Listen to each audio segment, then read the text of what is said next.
All right, welcome to part 8 of my nightmare mold story. If you've made it thus far, girl, appreciate you, but I promise you it gets even worse.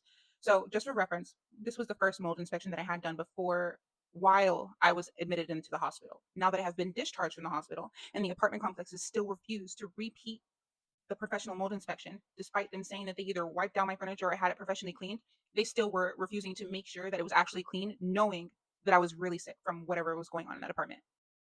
I told you it gets worse. So reference, the first one, this is what it was looking like in my living room and my master bedroom the first time around. But now we get to the kitchen. I'm no mathematician or nothing by the means. I actually hate the fucking subject, but can you see the shit?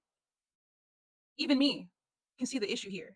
So the same day that this test was performed, I asked the guy who did my inspection if y'all need a mold inspector, anything of the sort in the Houston area, please check him out. He's such a kind guy. My gosh, very grateful to him.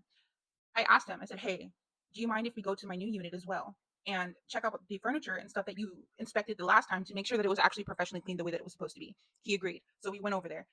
We walked in that door. I'm looking everywhere else. All right. I head over to the living room where my couch is and all the things. He walks into the master bedroom and he says, hey, have you been in this room? I said, no. He said, please come look at this. Y'all, this is what we seen when we walked into this unit. And no, like I said, it was the weekend. So management wasn't there. The proper management. It was only like the lead people or whatever the fuck. So I don't even think the girl who let me in knew what the fuck she was doing or knew what the fuck was going on. But we walked in there, carpet ripped up, baseboards ripped up, a fan blowing, all this crap that's copped up in this fucking corner all over the room. Like you could literally see shit floating in the air. Like, look at this.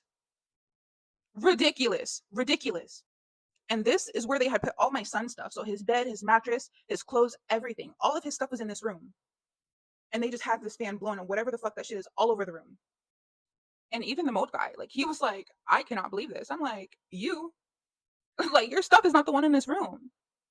They gave me 3 options: move into my old unit, clearly not an option; move into this new unit, clearly not an option; or lastly, break my lease and leave. Ding, ding, ding, we have a winner. Okay, none of these things are fucking suitable that you are offering me. Obviously, the only option left is to leave. But at the same time, I'm like, what about my stuff? And then remember how I said that the mold inspector, when he went into my old unit, he was just basically like, no, I already know it's bad. Like, don't come in here, because he knew the health issues I was having. I got the actual mold report back with all the pictures that he took. There was mold growing underneath the countertops at this point. The floors were wet. Not just the hardwood floors, but the carpet as well.